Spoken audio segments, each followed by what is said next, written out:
Hi folks, I want to go over our new acquisition into the jewelry department.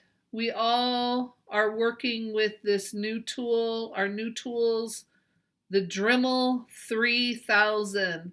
And the Dremel is a great tool in that, for one thing, it's got a pretty good motor in there that will last a long time. And in the event that something goes wrong with it, it is a tool that can be fixed. You can order replacement parts for this tool.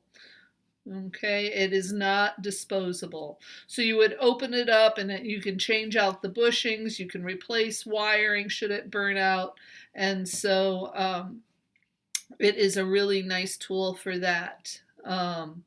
Okay, so we have everybody is working with this tool, and when you get a Dremel tool, one thing I want to go over, you usually get it with a collet and collar system. Okay, so this is the collar, and what happens is that this split collet gets cinched down when this is threaded down, and maybe you can see it when I push or when it comes down, the splits close down. Okay, and so depending what is set in the tool, it will tighten to it. Okay, so many Dremel tools that you buy will have a range of collets inside. Okay, this one, I think it's 3/8. I'm not sure. Okay, 3/8 shanks. Okay, but you can, goes all the way down to 0. So there's a little kit of 5 or 6 different collets that sometimes comes with the tool. Okay, so that said, it can be problematic in that if you happen to lose the collet that you need, then you're held up. You have to get a replacement part for this, and you're constantly changing it out. So for us, when I purchased these, I also replaced the collet system with a chuck head, and you'll maybe recognize what a chuck is, because it's a chuck that's on the end of your drills, hand drills, electric drills. And so you can see when I twist this down,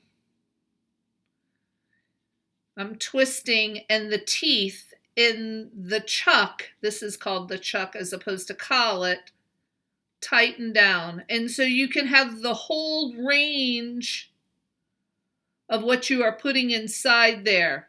You don't have to change out collets. So I did that for us, and I think it'll be easier to keep up with everything. That said, to open this up, you will need to use this little blue button. You can see it has a little lock symbol on there. Hopefully you can see that. Okay, so that you want to put your thumb on there. Maybe you can hear it. Can you hear it? Wait a minute. It's coming. It's coming. There. Did you hear that little click? Okay.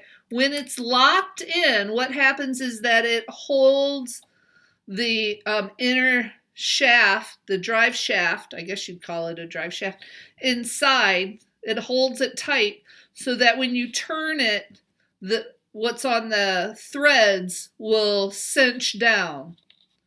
Okay, and so then you are able to open and close the teeth without locking, pushing the little blue button in. You got to figure out where it locks, right?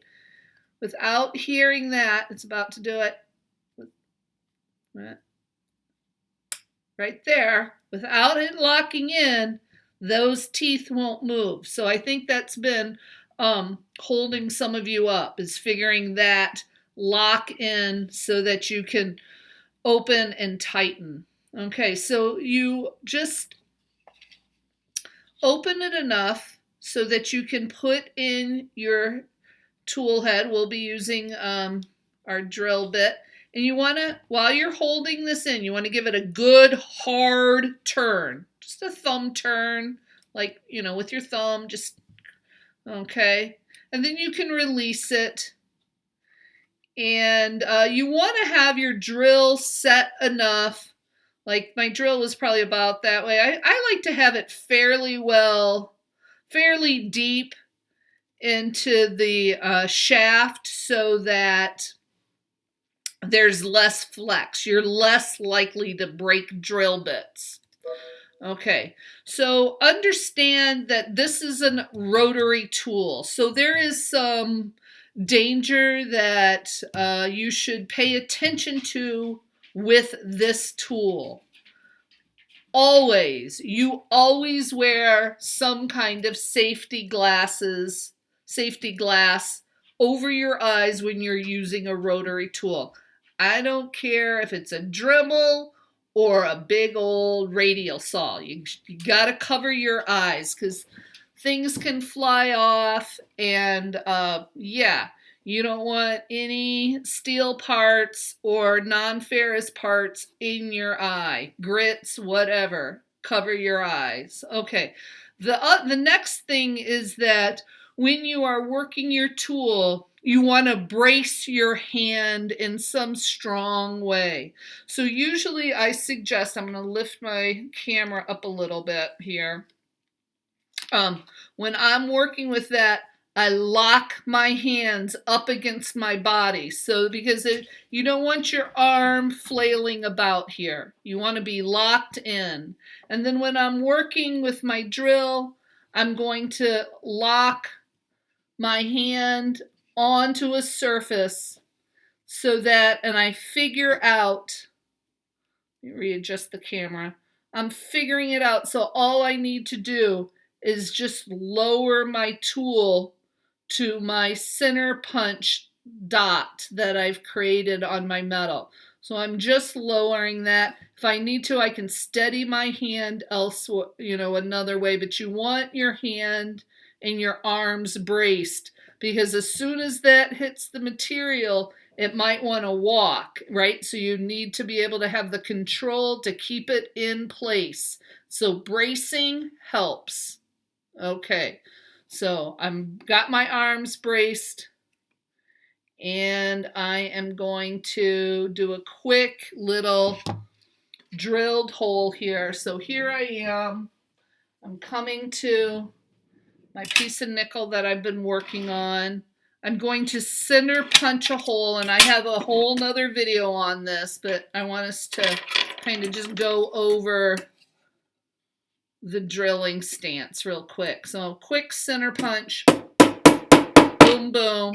I've got a little dent, super important. You need to have that little dent. It's called the center punch when you're drilling metal. You don't need to do it for wood, plastic, but metal you need to do it because otherwise that drill will walk across your metal. Okay, so now I can take this and I can drill it with my Dremel.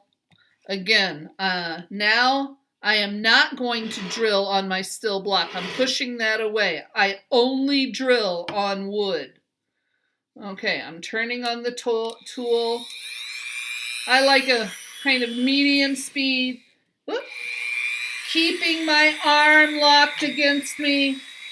Having it so that my hand is braced.